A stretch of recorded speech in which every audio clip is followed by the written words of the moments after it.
Bismillahirrahmanirrahim. Assalamualaikum warahmatullahi wabarakatuh. Kami dari kelompok 6 pemodelian dan simulasi sistem akan memaparkan hasil kerja kelompok kami yang berjudul Pertumbuhan Penduduk di Pontianak. Sebelumnya, izinkan kami memperkenalkan diri terlebih dahulu. Saya Muhammad Rafi Pratama dengan NPM 2114231030. Saya Sonia Ramsi Fitrautosomi dengan NPM 2114231004. Lisa Apriana dengan NPM 2114231013. Saya Nadila dengan NPM 21542311007. Saya Julia Fitriani NPM 2154231001. Saya Nanda Saputro dengan NPM 2154231008. Saya Ahmad Umar Asendang dengan NPM 2154231009. Saya Muhammad Ridwan Salim dengan NPM 2114231054.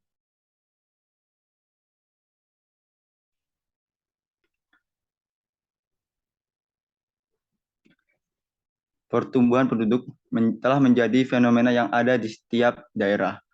Fenomena ini menggambarkan perubahan jumlah penduduk dalam suatu wilayah dari waktu ke waktu.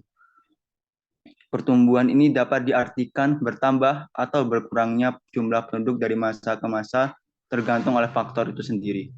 Secara umum, pertumbuhan penduduk dipengaruhi oleh 3 faktor utama. Yang pertama itu ada kelahiran dan kematian yang diasumsikan menjadi pertumbuhan alami. Perbedaan antara jumlah kelahiran dan kematian. Kelahiran yang tinggi dan kematian yang rendah akan menghasilkan pertumbuhan alami yang tinggi. Begitu juga dengan sebaliknya. Kemudian ada migrasi. Migrasi itu ya perpindahan penduduk dari satu wilayah ke wilayah lain. Migrasi terbagi menjadi 2, yaitu migrasi masuk atau imigrasi yang menjadi faktor peningkatan jumlah penduduk, dan migrasi keluar atau emigrasi yang menjadi faktor pengurangan jumlah penduduk. Selanjutnya, alasan mengapa kami memilih kota sebagai acuan. Yang pertama, pertumbuhan penduduk di Pontianak tiap tahun meningkat. Nah, pada tahun 2016 sampai 2020, pertumbuhan penduduk di Pontianak mencapai 49,5%. Alasan selanjutnya, posisi geografis yang strategis. Di Pontianak sendiri berada di Kalimantan Barat, yang mana merupakan salah satu wilayah strategis di Indonesia, terutama dalam konteks pembangunan ekonomi di wilayah perbatasan dengan Malaysia. Letaknya di garis khatulistiwa juga memberikan nilai untuk unik dan potensial dalam mengembangkan wilayah pariwisata di kota Pontianak. Selanjutnya, alasan selanjutnya yaitu pertumbuhan ekonomi dan infrastruktur. Pontianak mengalami perkembangan ekonomi yang cukup signifikan. Peningkatan infrastruktur seperti jalan, jembatan, dan fasilitas umum dapat mendukung pertumbuhan penduduk yang berkelanjutan. Alasan yang terakhir yaitu migrasi dan urbanisasi. Pontianak menjadi salah satu tujuan utama migrasi internal dari daerah-daerah sekitar yang mencari peluang kerja dan kehidupan yang lebih baik. Urbanisasi ini berkontribusi pada peningkatan dan jumlah penduduk. Selanjutnya, faktor yang pertama dari pertumbuhan penduduk yaitu faktor kelahiran. Faktor kelahiran ini merupakan salah satu komponen penting dalam pertumbuhan penduduk. Kelahiran menurut mantra tahun 2012 adalah proses keluarnya bayi dari rahim perempuan yang ketika lahir menunjukkan tanda-tanda kelahiran. Kelahiran merupakan faktor yang dapat menambah jumlah penduduk karena menghadirkan penduduk baru. Subfaktor pada faktor kelahiran ini yang pertama adalah faktor biologis, yang meliputi umur, kesehatan, dan genetika. Tingkat kelahiran berdasarkan umur dipengaruhi oleh umur usia subur dan usia pernikahan. Wanita umumnya memiliki usia subur antara 15-45 tahun. Usia ini merupakan faktor penting dalam menentukan tingkat kelahiran. Wanita yang berada di usia subur memiliki peluang lebih besar untuk hamil dan melahirkan. Usia pernikahan juga mempengaruhi tingkat kelahiran. Wanita yang menikah pada usia yang lebih muda umumnya memiliki lebih banyak anak dibandingkan dengan wanita yang menikah pada usia yang lebih tua. Tingkat kelahiran berdasarkan kesehatan dipengaruhi oleh kesehatan ibu dan anak serta akses layanan kesehatan. Kesehatan ibu dan anak sangat penting untuk menentukan tingkat kelahiran. Ibu yang sehat memiliki peluang lebih besar untuk melahirkan anak yang sehat. Anak yang sehat memiliki peluang lebih besar untuk hidup dan berkembang. Akses layanan kesehatan yang memadai serta layanan yang atensial dan potensial dapat membantu meningkatkan kesehatan ibu dan anak dan pada akhirnya meningkatkan tingkat kelahiran. Tingkat kelahiran selanjutnya berdasarkan genetika yaitu dipengaruhi oleh keturunan dan faktor genetik. Keturunan dapat mempengaruhi tingkat kelahiran. Beberapa wanita memiliki kecenderungan untuk memiliki lebih banyak anak dibandingkan dengan wanita lainnya. Beberapa penyakit genetik dapat menyebabkan infertilitas sehingga menurunkan tingkat kelahiran.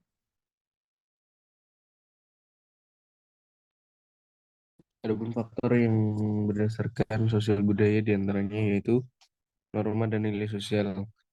Norma tentang kesuburan, norma yang menghargai dan mendorong memiliki banyak anak. Hal ini dapat dilihat dari tradisi saat pesta kehamilan, pemberian hadiah untuk anak yang baru lahir, dan tekanan sosial untuk segera menikah dan memiliki anak. Yang kedua, ada nilai anak laki-laki di beberapa budaya, yaitu anak laki-laki dianggap lebih berharga daripada anak perempuan. Hal ini dapat menyebabkan orang tua menginginkan lebih banyak anak laki-laki yang berakibat pada tingkat kelahiran yang tinggi. Lalu ada pernikahan dini, yang dimana pernikahan dini dapat menyebabkan kehamilan di usia muda. Ketika tubuh wanita belum sepenuhnya siap untuk hamil dan melahirkan, hal ini dapat meningkatkan risiko komplikasi kehamilan dan persalinan serta kematian ibu dan bayi. Lalu yang ketiga ada peran gender. Peran gender ini di beberapa budaya perempuan diharapkan untuk menikah dan memiliki anak. Hal ini dapat membatasi pilihan perempuan untuk mengajar pendidikan atau karir dan dapat membuat mereka lebih rentan terhadap tekanan untuk hamil. Lalu yang ketiga ada faktor yang pendidikan, yang mana perempuan yang berpendidikan tinggi cenderung memiliki lebih sedikit anak daripada perempuan yang berpendidikan rendah. Hal ini mungkin karena mereka memiliki lebih banyak pilihan dalam hidup mereka dan lebih mampu mengendalikan kesuburan mereka. Lalu ada ekonomi, yang mana kemiskinan dapat menyebabkan orang tua memiliki lebih banyak anak karena mereka mengandalkan anak-anak untuk membantu mereka bekerja dan menghasilkan uang. Lalu ada faktor kebijakan, yang pertama ada aksesibilitas layanan KB, ketersediaan layanan KB, kemudahan akses terhadap layanan KB seperti klinik KB, bidan, dan puskesmas dapat mendorong partisipasi masyarakat dalam menggunakan alat kontrasepsi dan merencanakan kehamilan. Lalu keterjangkauan harga alat kontrasepsi. Harga alat kontrasepsi yang terjangkau dapat meningkatkan penggunaannya, terutama bagi masyarakat penghasilan rendah. Lalu ada kebijakan kependudukan, yang mana usia minimal pernikahan. Penetapan usia minimal pernikahan yang lebih tinggi dapat menunda usia kehamilan pertama dan mengurangi risiko kehamilan remaja. Lalu ada cuti hamil dan melahirkan. Pemberian cuti hamil dan melahirkan yang memadai dapat memberikan waktu bagi ibu untuk pemulihan pasca persalinan dan pengasuh anak dengan optimal sehingga dapat mempengaruhi keputusan mereka terkait jumlah anak.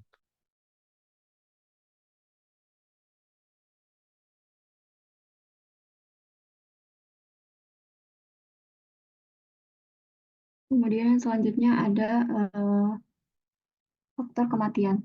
Jadi kematian itu sendiri merujuk pada jumlah individu yang meninggal populasi dalam jangka waktu tertentu. Tingkat kematian yang rendah cenderung mempercepat pertumbuhan penduduk.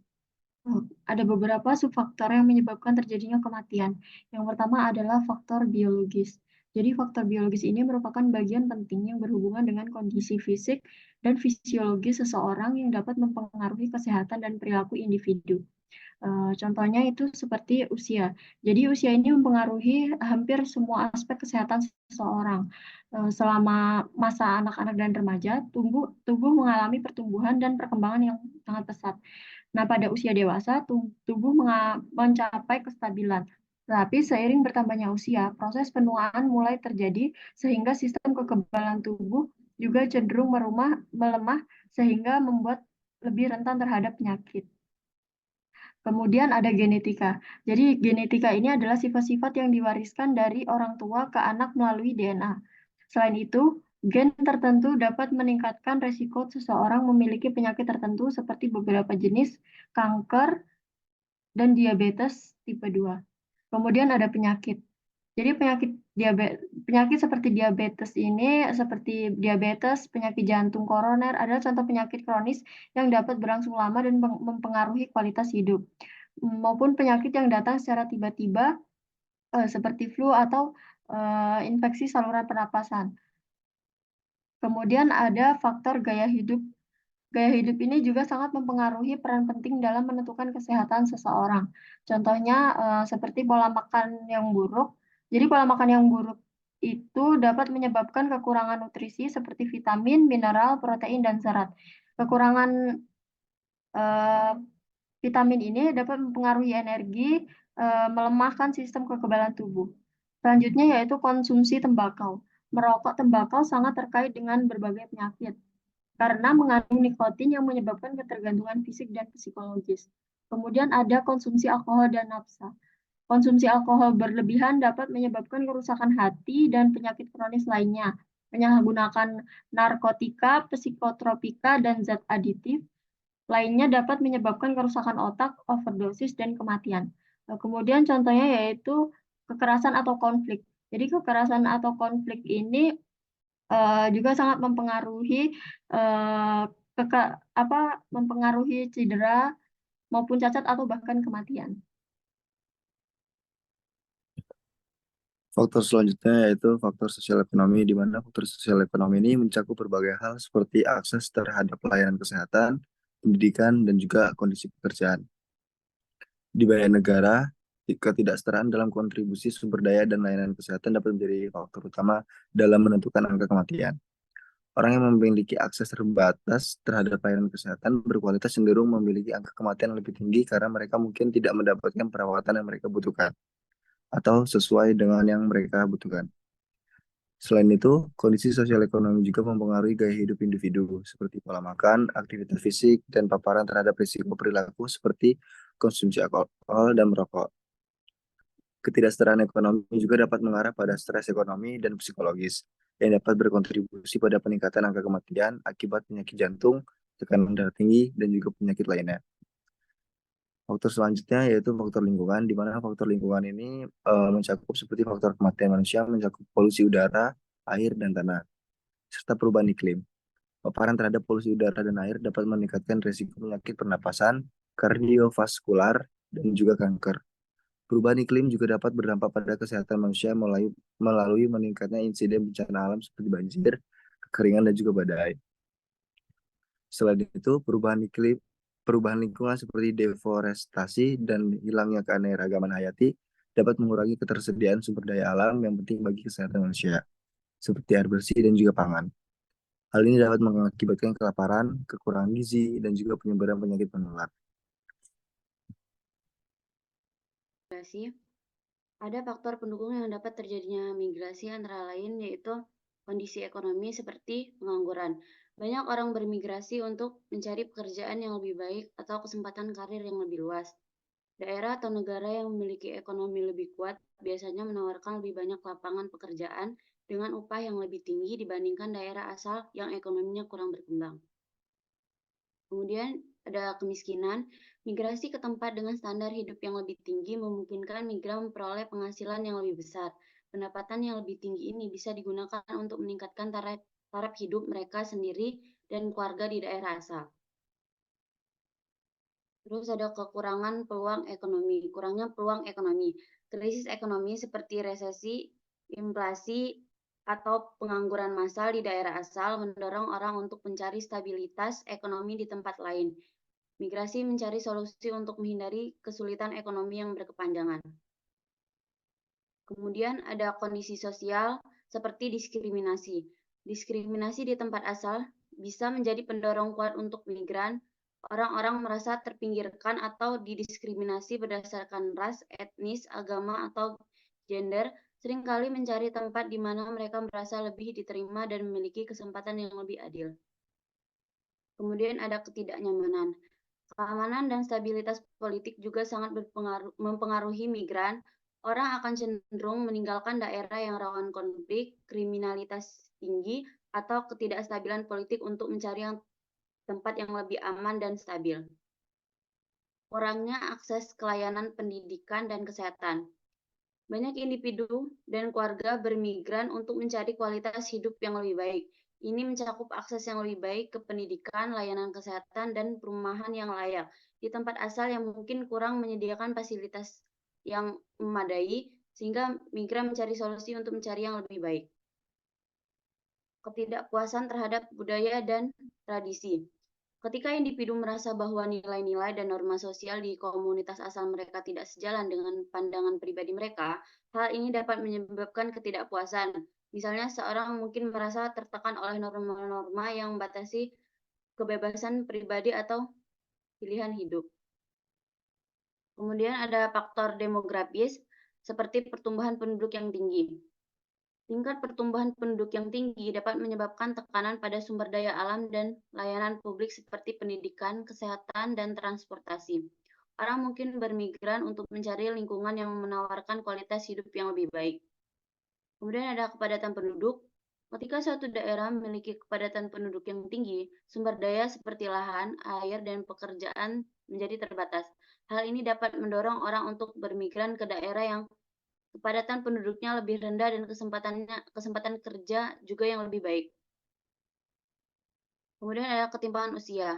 Daerah dengan populasi usia muda yang besar mungkin tidak memiliki cukup lapangan pekerjaan untuk menampung semua tenaga kerja baru yang masuk ke pasar setiap tahun. Akibatnya, banyak orang muda mungkin mencari peluang kerja di tempat lain. Sebaliknya, daerah dengan populasi yang menua mungkin kekurangan tenaga kerja dan menarik migran dari luar untuk mengisi kekosongan tersebut.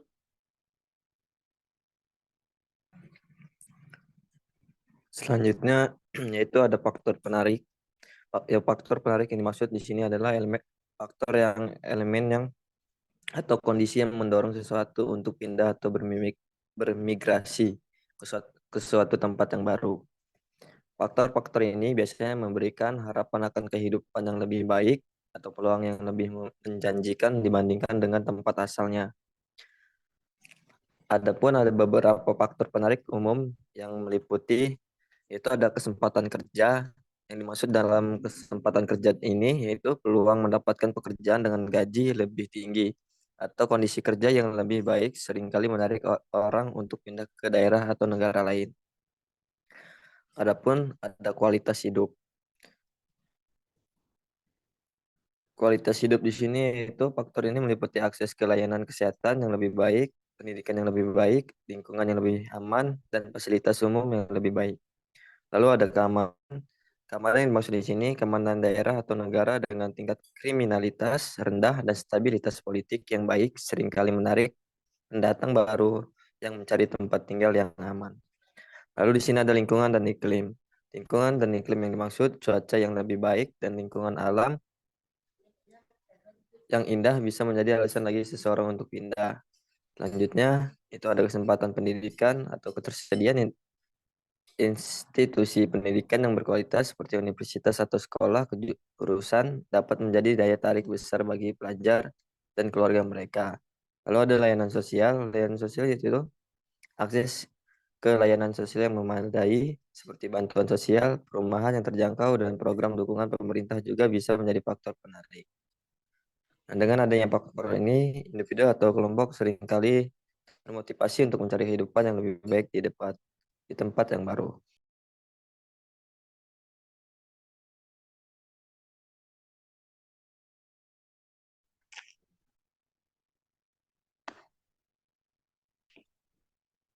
Berikut itu jumlah kelahiran setiap kelurahan di Kecamatan Pontianak Kota pada tahun 2016 sampai 2020.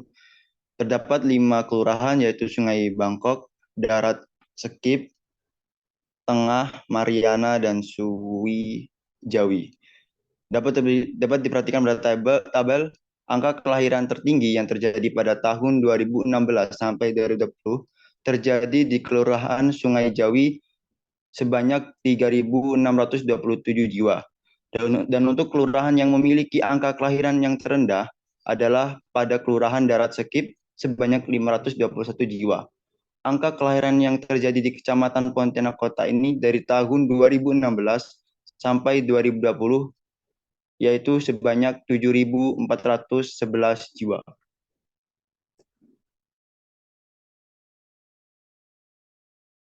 Kemudian ada grafik kelahiran. Hasil perhitungan angka kelahiran kasar pada tahun 2016 sampai 2020 yang terdapat pada gambar, di mana angka kelahiran kasar setiap kelurahan berubah setiap tahun. Berdasarkan perhitungan tersebut, angka kelahiran kasar pada tahun 2016 adalah Kecamatan Sungai Jawi sebesar 25.807.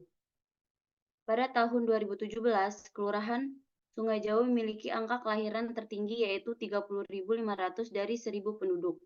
Di tahun 2018, Desa Sungai Bangkok memiliki angka kelahiran tinggi yaitu 6.253 per 1.000 penduduk. Di tahun 2019, di Kelurahan Sungai Jawi terdapat kelahiran tertinggi sebanyak 31.945 jiwa per 1.000 penduduk. Serta pada tahun 2020 di Kelurahan Sungai Jawi terjadi kelahiran tertinggi sebanyak 2.295 jiwa per 1.000 penduduk.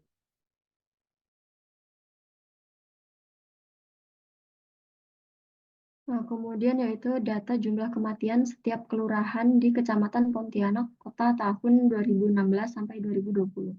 Dapat dilihat, kematian tertinggi yang terjadi di tahun 2016 sampai 2020 adalah di Kelurahan Sungai Bangkok dengan kematian sebanyak 1.298 jiwa. Dan untuk kelurahan yang memiliki angka kematian terendah adalah di Kelurahan Tengah dengan jumlah kematian sebanyak 206 jiwa. Angka kematian yang terjadi di Kecamatan Pontianak Kota dari tahun 2016 sampai 2020 adalah sebanyak 3.048 jiwa. Selanjutnya, pada grafik kematian, hasil dari perhitungan angka kematian kasar menunjukkan angka kematian kasar dari tahun 2016 sampai 2020. Nah, dari tabel tersebut, pada tahun 2016, angka kematian tertinggi terjadi di Kelurahan Sungai Jawi, yaitu sebanyak 5.346 jiwa. Sedangkan pada tahun 2017, angka kematian kasar yang paling tinggi juga terdapat di Kelurahan Sungai Jawi, yaitu sebanyak 6.318 jiwa. Pada tahun 2018, angka kematian tertinggi terjadi di Kelurahan Sungai Bangkong dengan jumlah kematian yaitu 1.214 jiwa. Pada tahun 2019 dan 2020, angka kematian paling tinggi terdapat di Kelurahan Sungai Jawi pada tahun 2019 yaitu sebanyak 7.702 jiwa, dan pada tahun 2020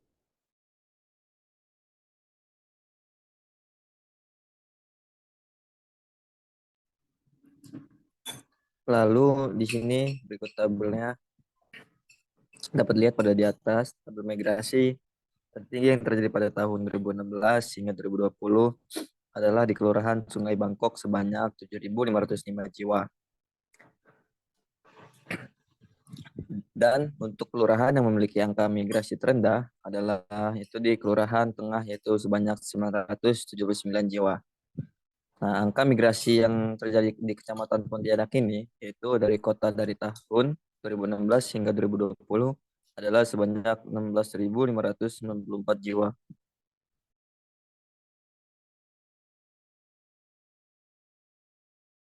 Selanjutnya, dari hasil perhitungan angka migrasi neto dari tahun 2016 sampai tahun 2020 yang terdapat pada gambar, angka migrasi tertinggi di tahun 2016 dan 2017 terdapat pada Kelurahan Sungai Bangkong, yaitu sebanyak 3.185 orang. Tingkat migrasi tertinggi pada tahun 2018 berada di Kelurahan Sungai Jawi sebanyak 3.466 orang. Tingkat migrasi tertinggi pada tahun 2019 berada di Kelurahan Sungai Jawi sebanyak 2.524 orang. Sedangkan di tahun 2020, angka migrasi tertinggi terjadi di Kelurahan Mariana yaitu sebesar 692. Dari penjelasan di atas dapat ditarik kesimpulan, yaitu jumlah penduduk pada setiap tahun di Kecamatan Pontianak Kota bertambah dan berkurang berdasarkan 3 hasil perhitungan kelahiran, kematian, dan migrasi penduduk. Diketahui bahwa faktor utama yang mempengaruhi pertumbuhan penduduk di Kota Pontianak adalah faktor kelahiran. Angka kelahiran di Kecamatan Pontianak Kota pada tahun 2016 sampai 2017 mengalami penurunan yang tinggi, yaitu dari 15.402 menjadi 4.907 kelahiran. Kemudian pada tahun 2017 sampai 2018, angka kelahiran mengalami kenaikan dari 4.907 menjadi 6.152 kelahiran. Dan pada tahun 2018 hingga tahun 2019, angka kelahiran kembali mengalami penurunan dari 6.152 menjadi 5.769 kelahiran. Serta pada tahun 2019 hingga tahun 2020, angka kelahiran kembali mengalami kenaikan tinggi dari 5.769 menjadi 91.697 kelahiran, sehingga dapat diketahui dalam rentang waktu 5 tahun atau dari tahun 2016 sampai 2020, angka kelahiran kasar meningkat sebanyak 49,5%. Hal ini disebabkan oleh adanya nilai yang tinggi terhadap anak sebagai penerus keturunan, anak sebagai sumber mata pencaharian, dan menganggap anak sebagai tumpuan di masa tua.